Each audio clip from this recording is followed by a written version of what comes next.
Kumusta?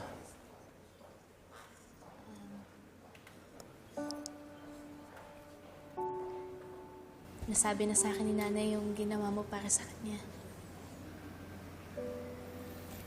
Gusto ko lang sana mag-thank you.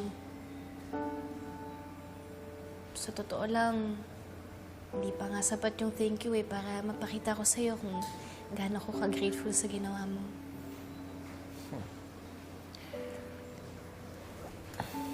Alam mo, mahal na mahal ko si Nanay. At hindi ko kakayanan pag may nangyari pa sa kanya. Dok, wala yun. Masaya ako na natulungan ko si Tita Lynette.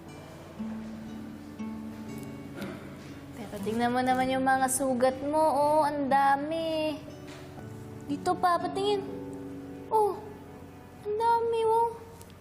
Eto? Wala to. Sanay na ako. Sanay? Yung kalaban ko, may hina naman sila eh. Pare. Medyo masakit din likod ko, Dok eh. Layo kasi nung inikot namin, lawak nung nanap namin yung Ano na? Napoy, bakit? Napaaway ka ba sa mga kidnappers? Doc Clinton, di naman kayo napaaway, di ba? Oo nga. Masakit. Yan, di ba? Sabi sa inyo Yung eh. balikat ko masakit. Malayo kasi nung lawak nung inikutan namin eh. So, yeah. Oh, masakit, Dok. Masakit?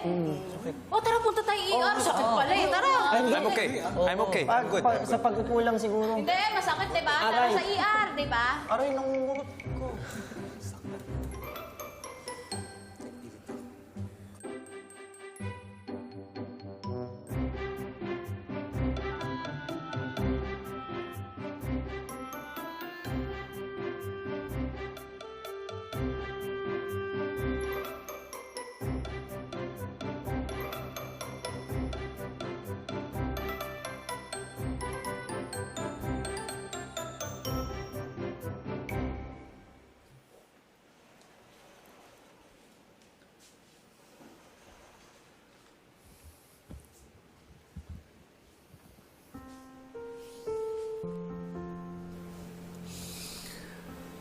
Sabi ko naman sa'yo, samahan mo ng anak mo eh.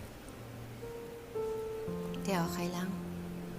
Para kahit papano, makabawi naman ako dun sa naudlot natin na date.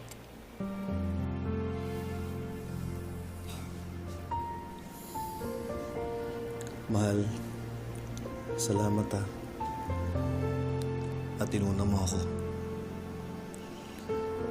Mahal na mahal kita. Mahal din kita.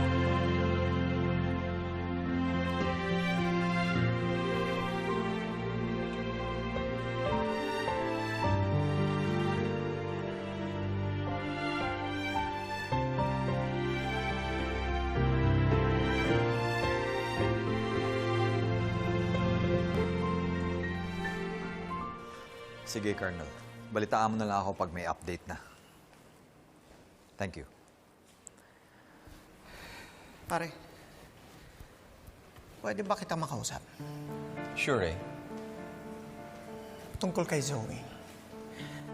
Pare, huwag mo sanang mamasamain yung sasabihin ko, ha? Nag-aalala lang ako kay Zoe. Alam naman nating may mental health issue siya, hindi ba? I'm sure nakakadagdag pa sa kanya itong nangyayari sa pamilya ninyo ngayon.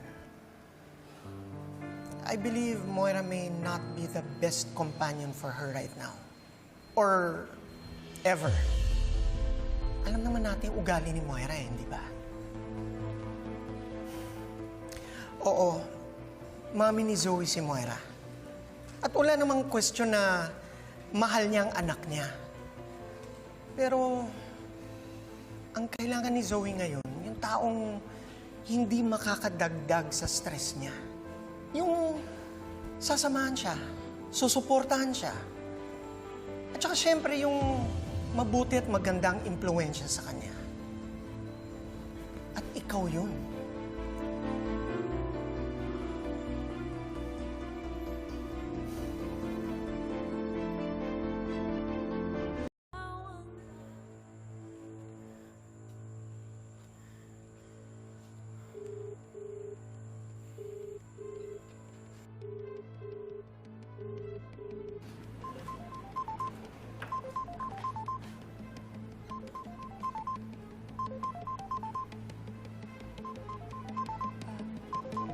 Carlos? Carlos, nagre-ring yung phone mo.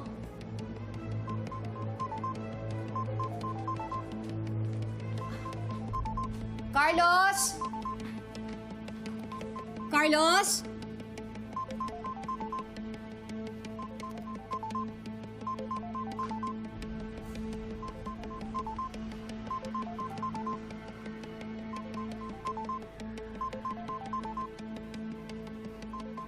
Zoe?